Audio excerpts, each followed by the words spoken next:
Assalamualaikum warahmatullahi wabarakatuh. Di sini saya akan mempresentasikan mengenai praktik kerja lapangan yang saya lakukan di CV Antero Mandiri Sentosa kurang lebih selama 3 bulan ini. Perkenalkan, nama saya Nurindah Kusumawardani dari kelas 13 CA. Untuk bab pertama yang akan kita bahas adalah mengenai pendahuluan yang meliputi latar belakang PKL, dasar hukum PKL, tujuan dan manfaat PKL, dan yang keempat, tugas dan tanggung jawab peserta PKL. Latar belakang PKL. Apa itu PKL? PKL merupakan bagian dari pelaksanaan pembelajaran pada sekolah kejuruan atau SMK yang melibatkan masyarakat, khususnya dunia kerja. Tujuan utamanya, selain memperkuat penguasaan kompetensi teknis, sesuai dengan kompetensi keahliannya juga dimaksudkan untuk memberikan kesempatan kepada peserta didik menghayati dan mengamalkan untuk menginternalisasi nilai-nilai positif ke dunia kerjaan dalam rangka membangun pribadi yang berkarakter. Selanjutnya, ada dasar hukum PKL. Yang pertama, Undang-Undang Nomor 20 Tahun 2003 tentang Sistem Pendidikan Nasional. Yang kedua, Peraturan Pemerintah Nomor 19 Tahun 2005 tentang Standar Nasional Pendidikan. Dan yang ketiga, Peraturan Pemerintah Republik Indonesia Nomor 17 Tahun 2010 tentang Pengelolaan dan Penyelenggaraan Pendidikan. Lalu yang keempat, Peraturan Pemerintah Republik Indonesia Nomor 41 Tahun 2015 tentang Pembangunan Sumber Daya Industri. Dan yang terakhir, Peraturan Presiden Nomor 8 Tahun 2012 tentang Kerangka Kualifikasi Nasional Indonesia atau KKNI. Tujuan PKL. Tujuannya sendiri ada dua macam, yaitu tujuan umum dan tujuan khusus. Untuk tujuan umumnya, sistem magang yang bertujuan untuk saling mengisi dan melengkapi antara pendidikan sekolah dengan keahlian produktif yang didapat melalui kegiatan PKL. Sehingga kegiatan PKL menjadi salah satu modal pendidikan yang efektif juga meningkatkan kompetensi dan kualitas lulusan sekolah menengah kejuruan, serta meningkatkan relevansi pendidikan dengan dunia usaha atau industri. Untuk tujuan khususnya, yaitu meliputi yang pertama, untuk memperkenalkan siswa pada dunia usaha atau industri. Yang kedua, menambah dan mengembangkan potensi ilmu pengetahuan, pengalaman, dan sikap profesional siswa sebagai bekal untuk memasuki dunia usaha atau industri. Dan yang ketiga, menghasilkan tenaga kerja yang memiliki pengetahuan, keterampilan, dan etos kerja yang sesuai dengan tuntutan dunia usaha atau industri. Manfaat PKL bagi siswa. Yang pertama, mampu mengasah keterampilan yang diberikan oleh sekolah. Dan yang kedua, menambah keterampilan pengetahuan, gagasan-gagasan seputar dunia usaha dan industri yang profesional dan handal. Yang ketiga, meningkatkan efisiensi waktu dan tenaga dalam mendidik dan melatih tenaga kerja yang berkualitas.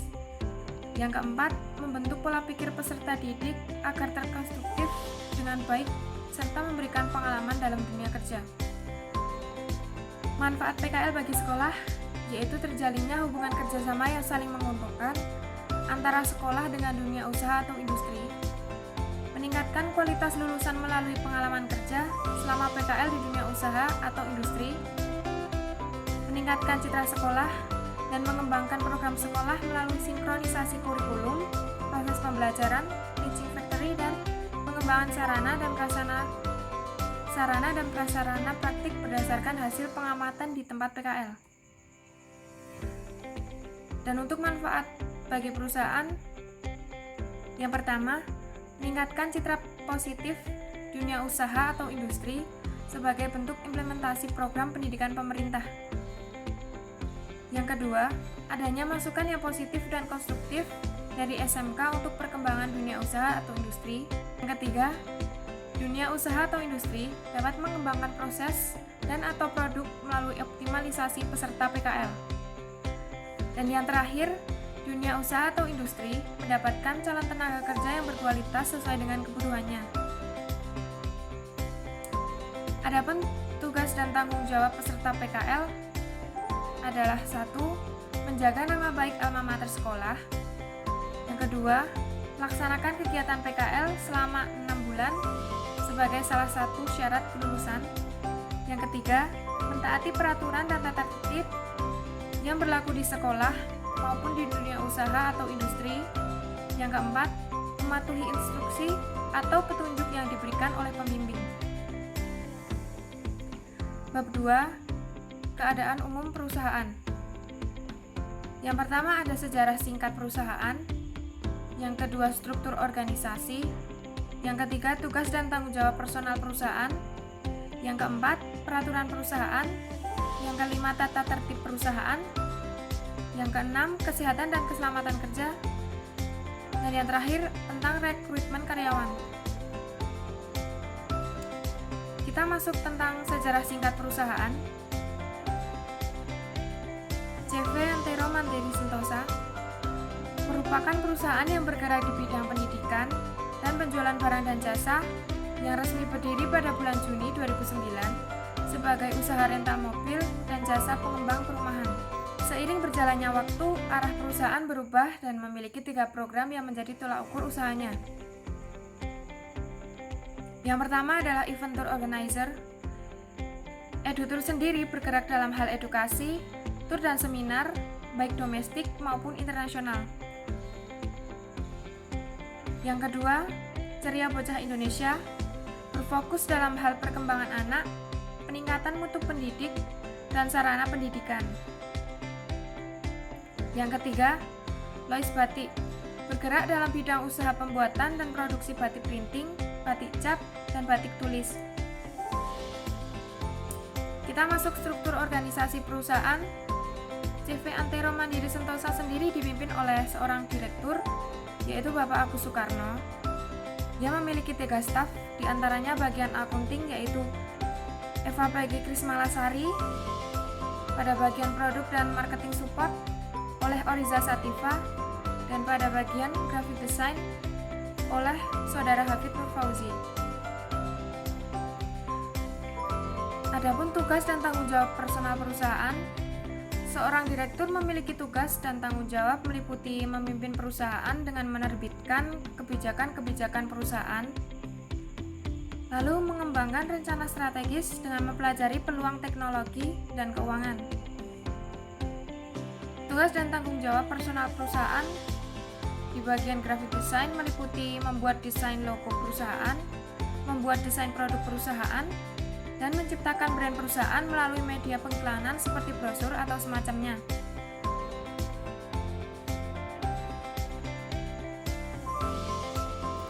Selanjutnya untuk bagian akunting memiliki tugas dan tanggung jawab membuat pembukuan keuangan dan laporan keuangan kantor dan mengevaluasi pencapaian perusahaan. Untuk bagian produk dan marketing support memiliki tugas dan tanggung jawab melakukan bantuan ke seluruh kegiatan marketing, branding, dan event promotion, dan juga membina hubungan baik antara pihak yang berkaitan dengan kegiatan pemasaran dan penjualan. Selanjutnya, mengenai peraturan perusahaan. Yang pertama bagi tenaga kerja, yaitu menempatkan sesuatu sesuai pada tempatnya. Yang kedua, berpenampilan rapi dan sopan. Yang ketiga, bekerja sama dengan rekan kerja dengan baik. Dan yang keempat, selalu menjalin komunikasi dengan atasan maupun rekan kerja. Yang kedua, tentang tata tertib perusahaan. Yang pertama, jam kerja untuk hari Senin sampai dengan Jumat dimulai pada pukul 8 sampai dengan 4 sore, dan untuk hari Sabtu dimulai pada pukul 8 sampai dengan 12 siang. Untuk jam istirahat hari Senin sampai dengan Kamis dimulai dari pukul 12 sampai 1 siang, dan untuk hari Jumat dari jam 11.30 sampai 1 siang. Tata tertib yang ketiga yaitu menggunakan pakaian rapi dan sopan, dan yang keempat selalu menjaga kebersihan dan kerapian kantor. Kesehatan dan keselamatan kerja meliputi 1. Membuang sampah pada tempatnya, dan yang kedua, bekerja sesuai dengan SOP atau standar operasional prosedur. Selanjutnya, rekrutmen karyawan. Bagi pelamar yang ingin melamar di CV Antero Mandiri Sentosa, yang pertama harus mengajukan lamaran dengan mengirimkan application letter ke alamat email info.anteromandirisentosa@gmail.com atau bisa kontak melalui nomor yang tertera. Yang kedua, mengirimkan kurikulum vitae dan hasil karya atau portofolio. Yang ketiga, mengikuti proses seleksi karyawan sesuai jam atau waktu yang telah diberikan oleh HR. Yang keempat, mengikuti proses wawancara sesuai jam atau waktu yang telah diberikan oleh HR. Dan yang kelima, menunggu konfirmasi kelolosan melalui email atau telepon dari HR. Lalu tentang kegiatan selama PKL di CV Antero Mandiri Sentosa. Yang pertama, saya melakukan desain, editing video atau foto, input data, dan juga perjalanan kerja ke luar kota. Untuk aplikasi yang saya gunakan selama mendesain adalah CorelDRAW. Yang pertama, saya mendesain batik. Les Batik bergerak dalam bidang usaha pembuatan desain dan juga produksi batik printing, batik cap, dan batik tulis. Desain yang dibuat biasanya memuat ciri khas kabupaten atau kota dari pemesan. Jadi langkah pertama yang saya lakukan ketika mendesain adalah mencari referensi dulu. Kita mencari ciri khas dari kabupaten atau kota tersebut. Dan untuk contoh yang berikut ini, saya mendesain untuk batik Igra Demak. Ciri khasnya berupa Masjid Agung Demak dan juga jambu air. Selanjutnya, ketika kita menemukan gambar yang pas, tinggal kita vektor di CorelDRAW. Yang kedua, untuk desain pensil case, selain melayani pembuatan desain batik, AMS juga melayani pembuatan pesanan untuk perlengkapan sekolah dan juga souvenir.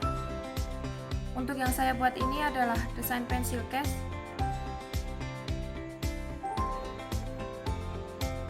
Yang ketiga adalah desain masker. Berikut ini adalah hasil desain pembuatan masker batik yang kemudian akan dijual di online shop. Aplikasi kedua yang saya gunakan dalam mendesain adalah Adobe Illustrator. Dan desain pertama yang saya buat adalah desain poster. Selain mendesain batik, saya juga membuat desain untuk peringatan hari-hari besar. Salah satunya di samping adalah Hari Pahlawan. Dan yang kedua adalah desain spanduk yang saya buat untuk program organisasi penggerak. Dalam mengedit video, saya menggunakan aplikasi Wondershare Filmora. Dan video pertama yang saya buat adalah workshop Trenggalek. Berikut ini adalah pengeditan video workshop atau seminar menggunakan Filmora untuk diupload di channel YouTube Ceria Bocah Indonesia. Aplikasi selanjutnya adalah Microsoft Word. Aplikasi tersebut saya gunakan untuk menginput data, yaitu mengetik lirik lagu. Lagunya sendiri pun ditulis oleh direktur kami, yaitu Bapak Agus Soekarno, yang kemudian lagu-lagu tersebut diproduksi lalu dijual dalam bentuk CD.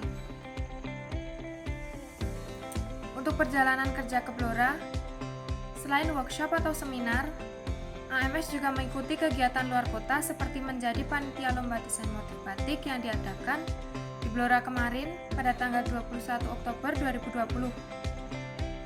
Di sana, saya dan juga rekan tim sekaligus Bapak Agus Soekarno menjadi panitia lomba desain batik motif yang diadakan oleh Himpaudi dan juga IGTKI setempat. Berikut ini adalah dokumentasi kegiatan saya selama PKL di CV Antero Mandiri Sentosa. Yang pertama adalah setiap hari Senin kami mengadakan briefing. Yang kedua adalah dokumentasi ketika kami di Blora, yaitu di penginapan. Dan yang ketiga adalah dokumentasi ketika kami melakukan pemotretan untuk kain batik. Untuk kesesuaian kompetensi yang diajarkan di sekolah yang dapat diterapkan di dunia PKL adalah yang pertama desain, yang kedua adalah editing video, dan juga input data. Selanjutnya, saran untuk perusahaan. Yang pertama adalah melanjutkan dan meningkatkan kerjasama dengan sekolah untuk penerimaan siswa PKL. Yang kedua, menambah jumlah kuota PKL untuk tahun berikutnya. Dan yang ketiga, selalu memberikan pengarahan kepada siswa PKL sebelum pelaksanaan pekerjaan. Dan saran untuk adik kelas yaitu mempersiapkan tempat PKL yang akan dituju dengan sebaik-baiknya, agar pada saat kelas 13 tidak mengalami kesulitan dalam mencari tempat PKL. Selanjutnya untuk kesimpulan, dengan adanya kegiatan praktik kerja lapangan, di samping sebagai salah satu syarat kelulusan kompetensi keahlian SIJA SMK Negeri 2 Klaten, saya mendapatkan banyak manfaat, yaitu wawasan baru, pengalaman baru, dan juga bagaimana kita belajar berbaur dengan lingkungan di lapangan atau PKL. Selain itu, dengan diadakannya PKL, siswa jadi mengerti bagaimana keadaan asli dunia kerja. Terima kasih atas perhatiannya. Jika ada yang ingin ditanyakan dan juga untuk info yang lebih lanjut, bisa menghubungi saya lewat nomor yang tertera. Sekian dari saya. Wassalamualaikum warahmatullahi wabarakatuh.